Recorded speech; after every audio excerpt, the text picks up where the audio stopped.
Hello, everybody. This is Chadva Rose, your Jewish Adulting Podcast hostess. Um, Today, I have with me Dr. Shoshi Lewin, and Shoshi actually has a master's and a doctorate in clinical psychology from the Chicago School of Professional Psychology.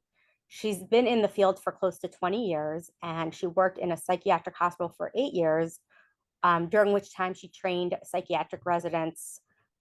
Now she's currently in private practice and she can practice in multiple states. And she's a mother to a range of kids, a wide age range of kids, just like bubble that up, and works as a clinical psychologist. So today, when I was talking to, I call her Shashi because we were in carpool together. Our kids had uh, I'll just tell our audiences, but our kids were in a pretty serious car accident together during carpool. And Baruch Hashem, they all walked away fine. But that kind of thing bonds a person. I've known Shashi for a long time, but when we were talking about what to talk about, Shashi mentioned that the topic of burnout. Now, burnout is something that a lot of people feel. They might feel it at home, they might feel it at work. It might be something that builds and, you handle for long periods of time, short periods of time. It could be a crisis. It could just, I mean, there's so many symptoms of it. And then I hope that you'll talk about it today. But when did you first get interested in this topic? Like, did something happen in your personal or professional life that made you interested, passionate about this topic? So the thing that really did it for me was when I first started working after my postdoc. At that point, I had a couple of little kids and I was juggling a lot. Basically, I started working at a hospital setting where they developed a brand new position that included working on multiple units and in multiple capacities.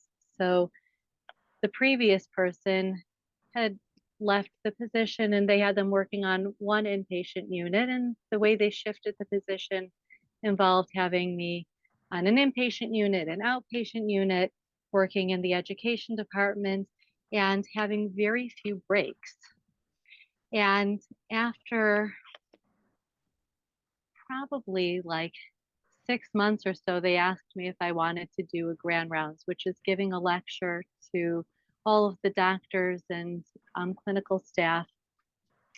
And I thought to myself, if what I'm going through is any example, I'd like to do a talk on something that's personally relevant. And I decided to do a talk on the topic of burnout versus vicarious traumatization. So for those of you who might be more familiar with theories related to trauma, there is a principle that people who treat trauma can sometimes experience or get a secondary trauma reaction that's similar to PTSD from their treating people who have trauma. And there's a lot of good research on that. But it got me thinking, like, what is kind of part of the work and what part of this is just getting burnt out? And so I did a lot of research and it wound up being very well received. And my supervisor, whenever stuff got really tough, used to reference it and be like, Shoshi,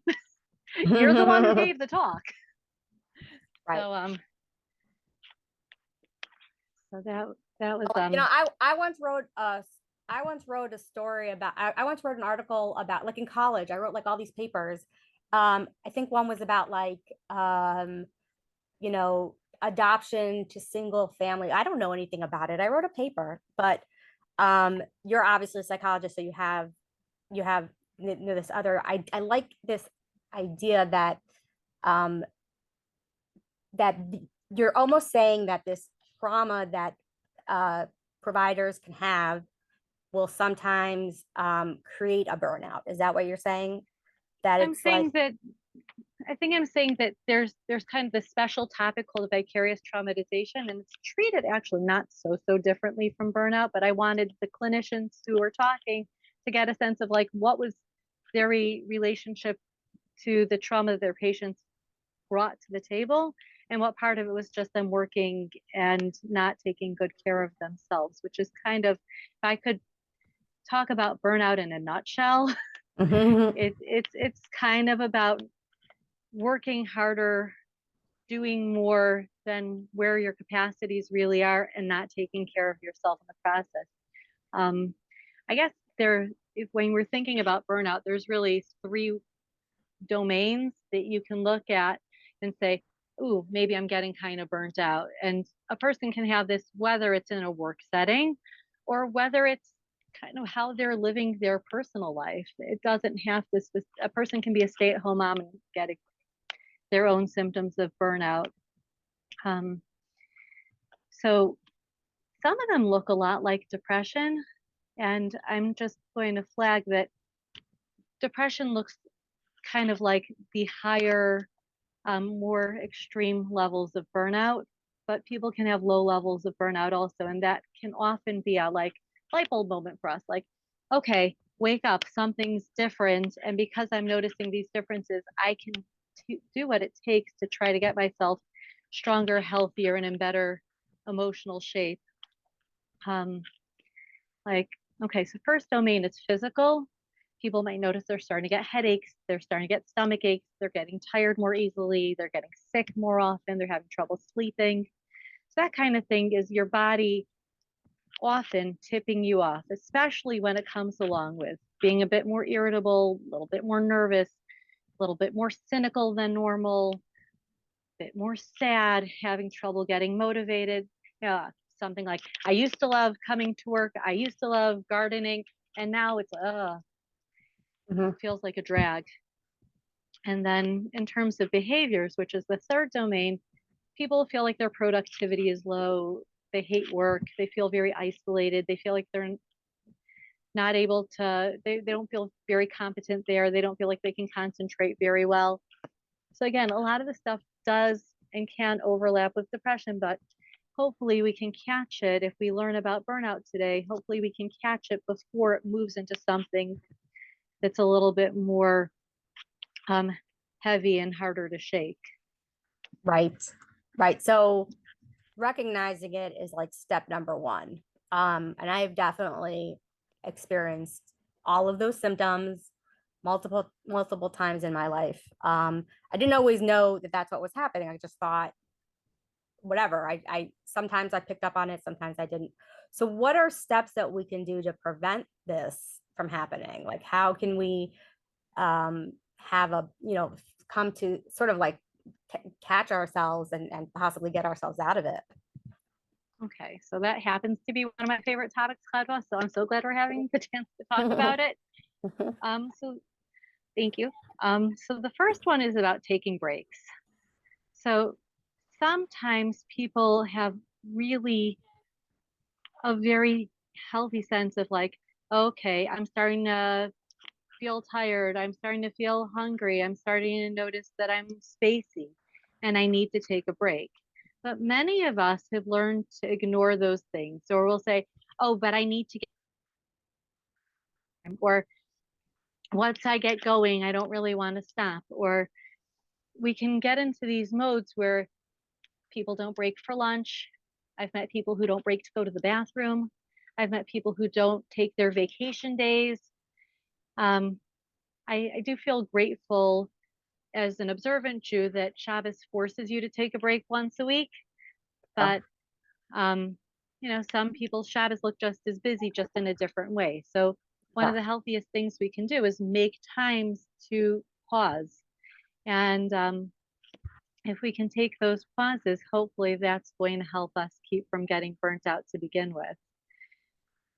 Second thing is figuring out how to wind down at the end of the day. So there are a lot of people, especially nowadays, that a lot of people telecommute, that they work until time to go to bed. Okay, plop themselves in bed, and then all of a sudden they can't sleep. Or sometimes people will feel like, okay, I did whatever it was I did during the day, and I'm going to just squeeze in one more thing. I'm going to do my taxes. I'm going to wash the floor. I'm going to write the great American novel. And doing more and more activating things rather than saying, okay, I did what I need, time to settle down. Now I'm going to have a cup of tea. Now I'm going to read a book. Um, I used to work with a woman named Michelle who said that she had a whole ritual she would do at the end of the workday because work was so high stress. She would, put her keys in a, she would hang up, and then she would sort of like do these great stretches around her office. And that was her ritual to end her day. Not saying that everybody needs to do that specifically, but like just having something that says, okay, done, time to settle down. Um,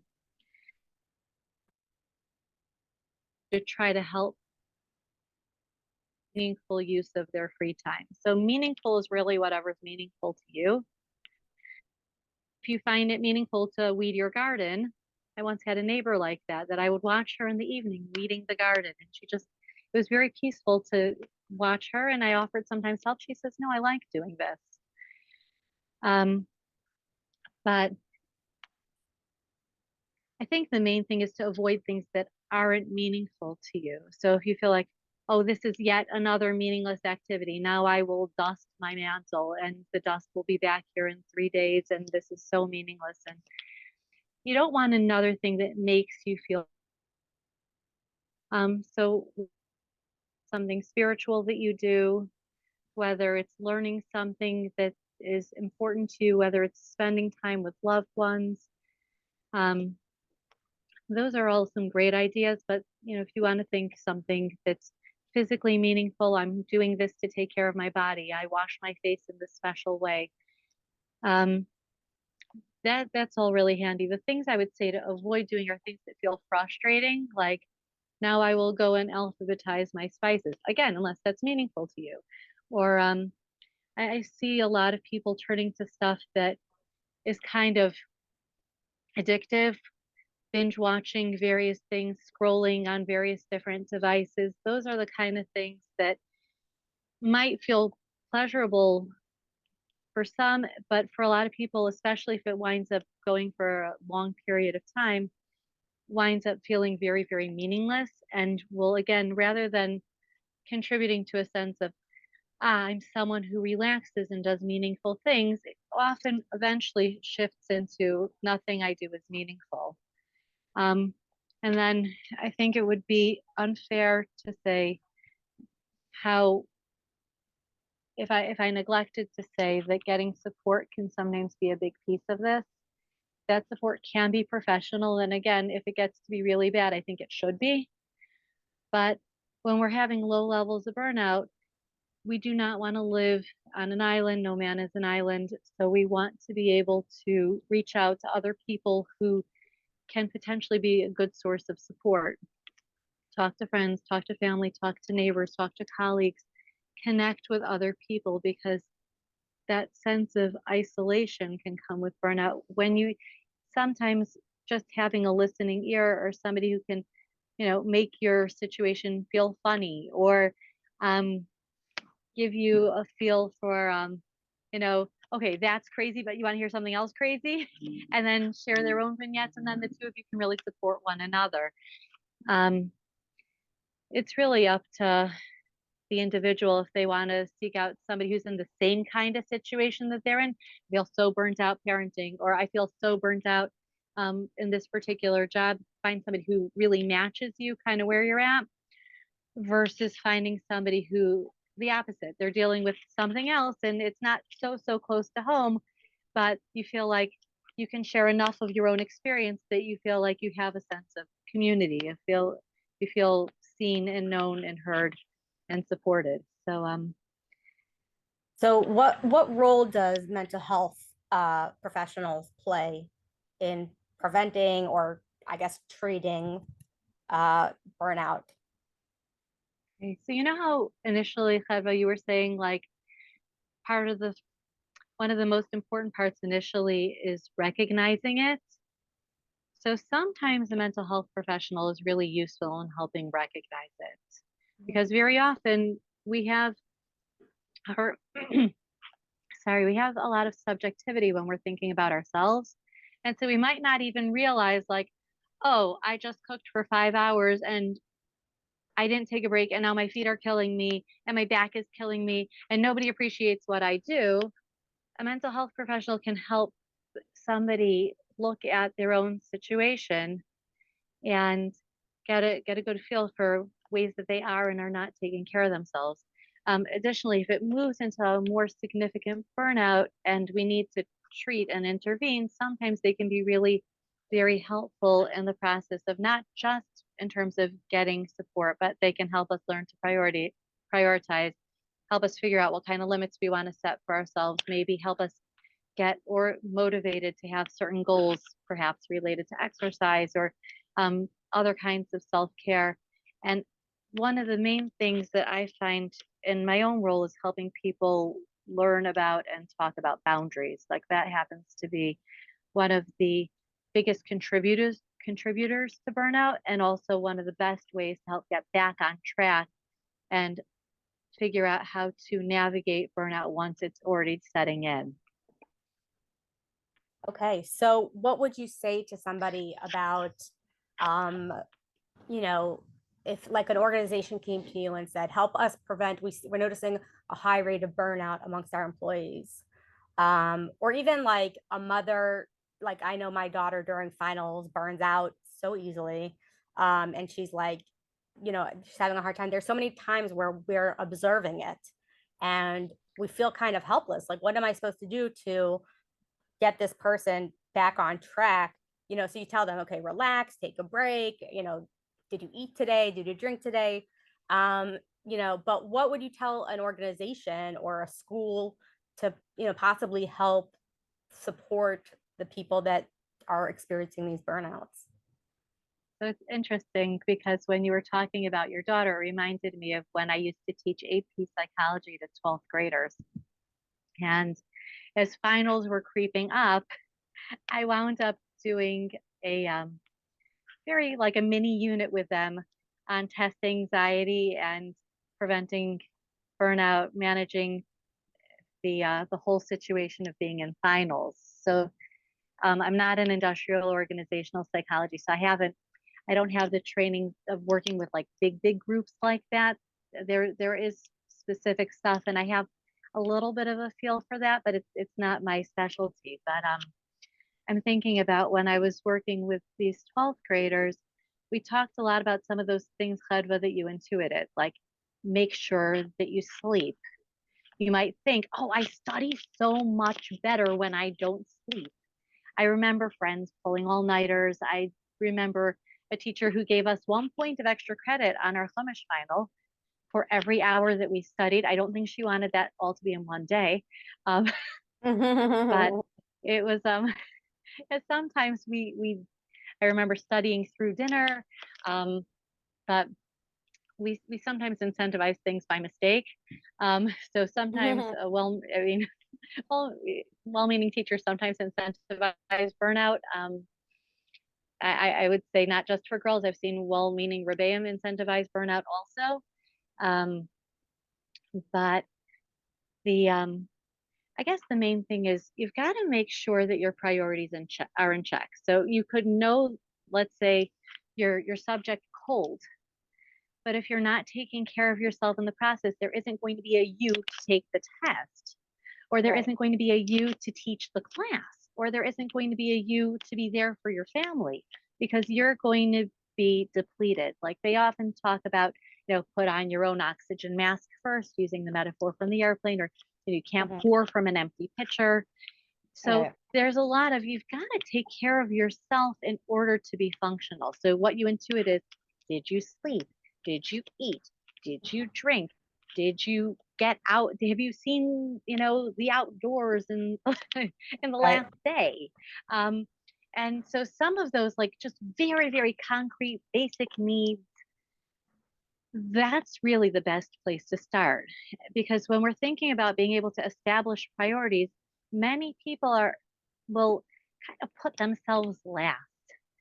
And especially if you're in a caregiver role, very often people will treat everything like it's a caregiving emergency. Child is hungry, so I can't use the bathroom. Child is crying, so I can't shower. Child is kvetching, so I can't read a magazine for 5 minutes. Many times you need to say, even if you're a caregiver to a very, very small person or a very, very needy person, you need to ask yourself, is this person safe? If this person is safe and their basic needs have been addressed, they're fed, they're clean, they're in a safe location, yes, go and take care of yourself. Okay, you have to study this stuff. Okay, so what are the odds that this little bit that you might not get a chance to cover is going to be the entire test? Right. You got to kind of keep things in check. You have to learn how to prioritize. Some people are better at that than others. Some people have a hard time organizing their time or organizing their priorities, or it really takes another person to say, oh, okay, so if I don't make that extra kugel, the sky is not going to fall. So that's probably where I would start. And if I was talking to somebody who I cared about, I would tell them, like, not, the word prioritize comes from the word prior. So prior is something that happens first. Mhm. I cannot have multiple priorities. I can't.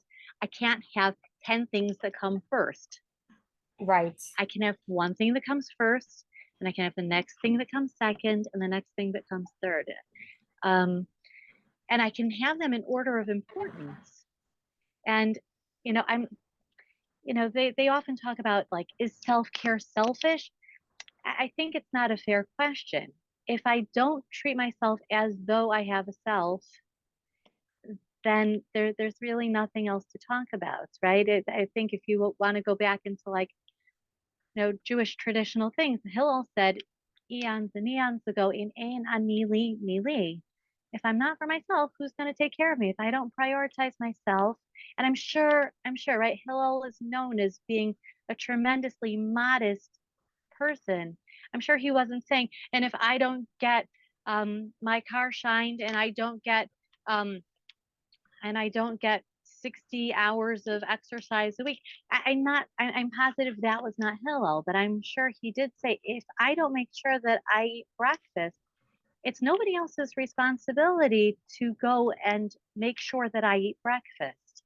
And if I don't get enough sleep, it's not anybody else's responsibility. And he said in the same thing, like when you see in Pirkei Avos and the Ethics of the Fathers, these are the things that this person would always say. This is the thing that they would live by. He says in the same breath, but if I'm only for myself, then what am I? Right? I'm not put on this planet to just be looking out for myself. So we're really looking for balance, and having these sense of priorities, that's going to help us have balance. Kind of in the spirit of having balance, that's also the whole idea of setting limits and setting boundaries. I need to know how much sleep I need. I need to know how much time I need for breaks. I need to know how much time I need for vegging out. I need to know how much time I need to get my work done productively. And if I have enough honesty with myself, I might be able to set limits with myself. And also sometimes I need to set boundaries with other people. That's almost its own art. I might know that I need 7 hours of sleep, but that might require me communicating to someone, a loved one, a colleague at work, a boss. I'm sorry, but I can't take this project on, or I'm going to need more time for that. Right. So interesting. So let me ask you a question. I have actually two questions. One is, do you think, is there any cultural things, like, is there anything about like the Orthodox community or, the Orthodox practice that might actually, like you said, unintentionally cause this kind of burnout to occur? I'm thinking about like Yom Tovim and getting ready for Yantif, and like you said, like the extra kugels and the extra.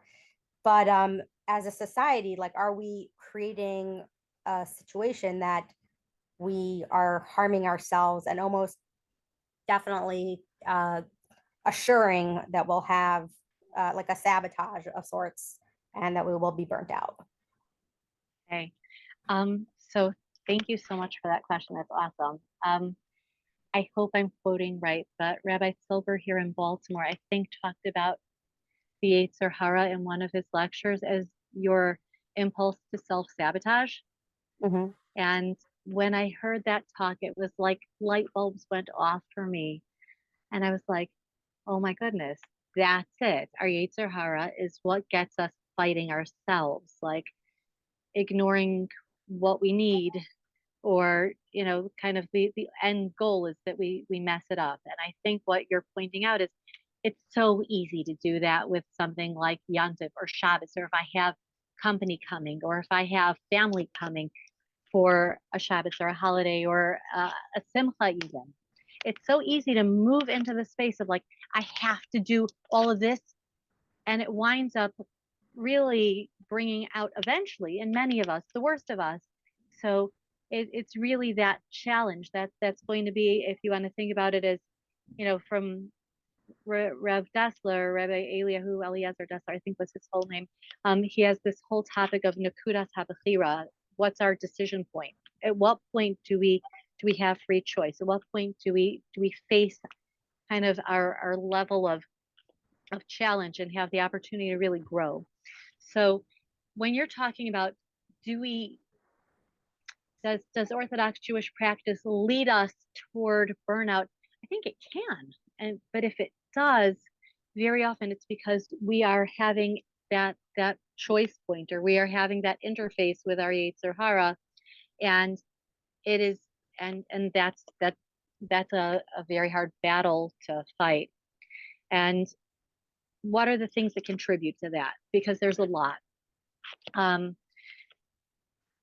think first and foremost, I think about my neighbor from when I lived in Virginia. So a shout out to Shayna Etzelmenda, who said that she could make Pesach very quickly because she didn't try to make it fancy. She said, we don't need to have such fancy foods. We can have fruits, we can have vegetables, we can have chicken, we can have yantiv, and it's yantiv. It doesn't have to look like the cover of a magazine. So at this point, I'm moving into paraphrasing, but having that conversation with her, right, social support, was enough to get me to really get a different look at what Pesach could look like. And when I started having to make Pesach, thank you, COVID, I that's what I came in with. It wasn't just the Pesach that I'd had growing up. It was also and I can make steamed vegetables, and that's a nice side. Or I can make baked potatoes, and you can eat those on Pesach. And it wound up being a very, very, much as I wish we had not had the pandemic, it was really getting thrown in and learning that you can do things simply and it can be wonderful. And nobody's going to really know if that side dish took you 3 hours. And by the way, sometimes that's me. Or if that side dish took you 3 minutes. And sometimes that's me also. Now, I'm someone who likes to cook. But for the people who are struggling with how am I going to make it work, sometimes there is a bare bones of, okay, if I'm feeding this many people for this many days, this is what I need to do. But, I'm thinking of accountants during tax season in Pesach, like possibly some of their way of doing it needs to look like, and who shall I have prepare these things for me? And figuring out, when do I need to outsource? Or I'm thinking of a woman who I know who's extremely artistic, and her favorite part of Yantiv is making tablescapes. So she'd rather make tablescapes, and that will add to her Simchas Yantiv, than cooking that somebody else can do. Whereas for somebody who that's not their happy part of Yantiv, you don't need to make a tablescape. You don't. Right. We sometimes pressure ourselves thinking about what the next one is doing, and that can be tough. And then the second thing is, some of us really turn to the media, whether I'm not even only talking about social media, I'm talking about the things that you read about in books or the pictures you see in magazines. And looking at the media has an impact on us. It gives us some amount of pressure that is really often very subconscious. There's an extreme, um, it's a responsibility to be a member of the media because you are somebody who is telling a certain group of people what culture says, in a very broad sense. And I did my dissertation on a related topic about the impact of the media on women's body image. And, you know, the more one of the things that I found was the more media people are exposed to, the more it will impact their body image in ways that you can actually scale. So it's really useful for us to sometimes just be aware of the subliminal messages that we're getting, even if we're reading a story about Khani's wonderful Yantiv. It reminds me of my kids brought home this sheet this past year, and it was something that came out over a series of weeks, and it had a story in it. So we like to read the story at the table because it got people schmoozing. But I found that probably a big percentage, I'm not going to say 25%, but a nice chunk of the story talked about how the characters in the story made Shabbos.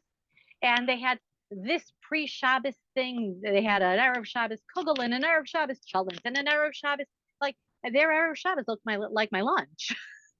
Right. And then they had this and they had the oneg and I was thinking like, boy, I'm so glad that I feel comfortable with what I do. And I could, sometimes it got me menu planning, but like it made me feel grateful that I was comfortable with what I do myself, because otherwise it's putting such an inordinate amount of pressure on people. Like if you're reading this and saying, okay, if this is the norm, then what am I? Right. Well, that So as a actually, that society, actually, we're I rough. just, that actually segues into like one of my thoughts that I kept having was, first of all, the unhelpful thoughts that we have of our own, like the perfectionism that we have about ourselves. Like, I need to make it perfect, whatever that influence is, if it's the media, if it's, like well-intentioned people. Because I was reflecting while you're talking about, my own burnout, and some of it is caused by my own perfectionism. Okay. So I appreciate how candid you are, Chadva, and I think it's to sow the benefit of everybody who listens to your podcast. Um, and I guess one of the things you're talking about is perfectionism, and the other thing that you're kind of tapping into is type A personalities, which don't always overlap, but they're also folks who are prone to burnout, people who take things very seriously, people who are very detail oriented, people who put a lot of pressure on themselves, people who want to get it just right. So again, it has a lot of overlap. And I think often that desire for perfectionism comes from a really beautiful place. It comes from wanting to be that much of a better person, and it comes from wanting to be that do things, just beautifully. We want to dive in beautiful tefillos. We want to pray beautifully. We want to have our Shabbos or our holidays come out and be memorable and beautiful and pleasant. And we can really put a lot of pressure on ourselves. And I guess what I'm thinking about is if we have those tendencies, what we want to do first and foremost is to just, again, have that self-awareness. I want to acknowledge in myself that I really, really want to get it the best. But there's a Rav in Eretz Yisrael named Rabbi Noach Orlowek, and if you haven't heard his lectures, I would recommend them or read his books. One of the things that he talks about is how, the only thing that's perfect is a snowflake. Every single one is individual. Every single one is beautiful. No two are the same, but they melt. And when he talks about perfectionism, he talks about it as being like a point that we travel toward. Like if you want to think about, a compass will lead us to the north, but we don't always, it always points toward magnetic north, and we can figure out our direction based on knowing where north is. But we never ever want to. I've never met anyone who actually wants to go to the North Pole. because the North Pole is scary and the North Pole is lonely and the North Pole is freezing and the North Pole is dangerous. But our compass will point us toward north. And so, you know, that metaphor stuck with me, that perfectionism or this ideal of how stuff could turn out, that's a great direction. But that's not actually where I want to end up, because if I end up there, it's going to be scary and dangerous and it's going to have high costs. I'm thinking about somebody once told me a story of a Pesach. Pesach lends itself to being very, very detail oriented and very perfectionistic. So maybe that's why a lot of stories are about Pesach. It's a wonderful holiday. Celebrate it. It's good. It can give you a sense of freedom. But I remember once hearing a story of somebody who something didn't turn out exactly right by Pesach, and they wound up blowing up in front of a table of friends and relatives, and their spouse, decades and decades later, still remembered how much that spoiled the holiday for them and would come into every subsequent Pesach being afraid that then that would happen again. And I guess it also reminds me of that old Hasidic tale of a young man who'd gotten married, and he found I think a kernel of wheat in his soup and was like, oh my God, what kind of family did I marry into? And wanted to break off the marriage and wanted to storm out of the house. Finally, some calmer heads prevailed and said, let's go talk to the rabbi. And the rabbi goes and brings them outside and rubs his hand through this young groom's strimel, his furry hat. And he said, and lo and behold, wheat kernels fell out of it from his wedding a couple of weeks beforehand. And he says, listen, first you got to check your own strimel. So if we find that our perfectionism is getting us into a place where we are burning out, we got to check our own strimel. We got to go look at ourselves. I love that. That's so great. Thank you. Well, this has been so fun, and I have learned so much. And it was so nice that you were able to bring in like sources and stories. It was just phenomenal. Before we go, can you tell me anecdotally a time where somebody either succeeded or failed at doing this and what the consequences were? Because I think it's important for people to recognize that it's possible to dial back from a burnout episode, or you could sabotage and dial back. Do you have any anecdotes? If you don't, it's fine, no pressure. I did not warn you that I was going to ask you that. But I'm thinking that you've worked for almost 20 years in the field. Perhaps you can, recall such an event. Okay. So I always feel like the best stories are personal. Mm-hmm. So when you were discussing that, it got me thinking about when I was an intern. So the way that it works to become a psychologist, after you finish college, you go to graduate school. Graduate school is 5 years, and the last year is an internship. So when I was an intern, I was living in Queens. I was commuting every day to Manhattan. And at that point, I had a toddler and a newborn. And so I was doing about an hour and a half commute in each direction and taking care of very little people and trying to run a household and working 40 hours a week. And it was a lot. And I remember at a certain point, I don't remember if I was talking with someone or I just had an epiphany. Probably I was talking with someone, but I realized that I spend a lot of time talking with people about different kinds of self-care. And I didn't have time for any hobbies that I liked. Mm-hmm. And I think I must have been talking with a patient and she was talking about how she liked baking bread. And I was like, oh, then do you have time to bake bread? And do you have access to flour? And we're kind of working through recipes. And I think it must have been then. And it hit me. I'm like, when is the last time I baked challah? And I said, you hypocrite. You cannot give a self-care lecture to anyone unless you actually start baking challah again. Right. And it really did it for me. It was like, you have to really be honest, and you have to just appreciate that if you're not doing the things that you're telling other people, then you're dishonest, and then you have no right saying these things to begin with. So do I think I was already burnt out? I think I was probably, gearing up at 60 miles an hour in that direction. And I think it really turned stuff around. I had to shift how I spent my time, but I do think it was worth it, and I'm glad it happened early on because Okay. it kind of set a good course. Well, the irony of that story is that I was having a hard time, and a coworker of mine, shout out to Katrina, was telling me you should start a podcast. She's been saying that for a bit now, and I was like, yeah, no one's gonna listen. And then recently I was struggling with something, and I was talking to her, and she said, "Do you do anything for fun?" And I couldn't think of a single thing that I did for fun. And then I started this podcast, and this is like the first time I've ever had a hobby that I really enjoy. I don't like swimming, I don't like exercising.